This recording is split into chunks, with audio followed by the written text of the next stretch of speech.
Nah ini kalau gudang logistik intelijen Israel ini unit 8.200 hancur katakanlah ataupun rusak berat, nah itu bagaimana nasibnya kira-kira? Unit 8.200 ini salah satu unit di dalam intelijen militer Israel. Jadi Israel itu memiliki tiga tipe intelijen. Pertama Mossad untuk luar negeri, kemudian Shin Bet untuk dalam negeri, kemudian Aman. Aman itu intelijen militer kayak BAIS lah di Indonesia.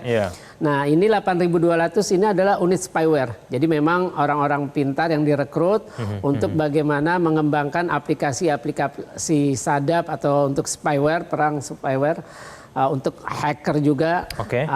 Nah ini banyak kan lulusan dari unit 8.200 ini direkrut oleh perusahaan-perusahaan penghasil aplikasi sadapnya Israel seperti NSO Group untuk Pegasus semacam itu. Oke, baik. Nah ini kalau misalnya melihat serangan-serangan Iran itu cukup strategis, kira-kira bisa sampai kapan ini punya kemampuan untuk kemudian melakukan penyerangan terhadap Israel dari Iran sendiri, Mas Faisal? Saya kira Iran yang sudah mendeklarasikan menyatakan bermusuhan dengan Israel dan juga Amerika sejak kemenangan revolusi Islam 1979 pasti sudah menyiapkan itu sedari awal. Artinya karena mereka sudah mendeklarasikan anti Zionis, anti Amerika, mereka pasti sudah siap untuk itu. Makanya kenapa Iran yang sudah dihantam sanksi ekonomi, politik, militer sejak 1979, artinya udah 46 tahun lalu bisa bertahan sampai sekarang.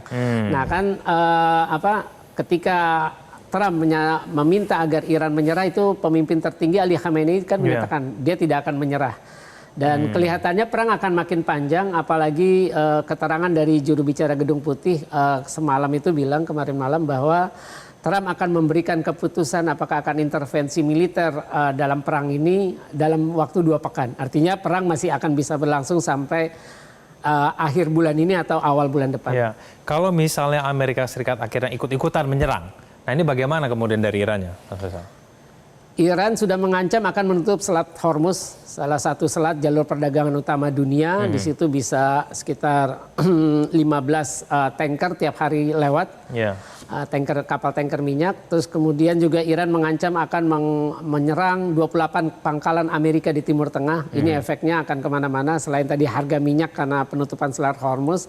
Kalau pangkalan militer Amerika juga hancur, itu adalah pangkalan-pangkalan militer yang menopang keberadaan rezim-rezim di Arab. Artinya di Uni Arab Saudi, Uni Emirat Arab, Bahrain, Qatar, Kuwait dengan Oman itu kan sangat mengandalkan rezim yang berkuasa, kan kerajaan sangat mengandalkan dukungan Amerika untuk mereka bertahan.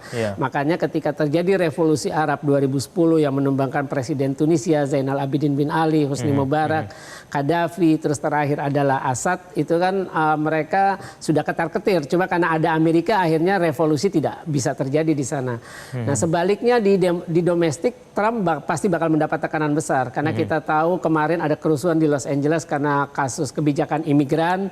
Kemudian juga orang juga sudah tidak puas dengan kebijakan Trump yang terus mendukung Israel untuk melakukan genosida di Gaza. Saya kira bisa jadi tekanan Trump untuk mundur di Kongres akan semakin besar karena kan perang itu kan membutuhkan biaya.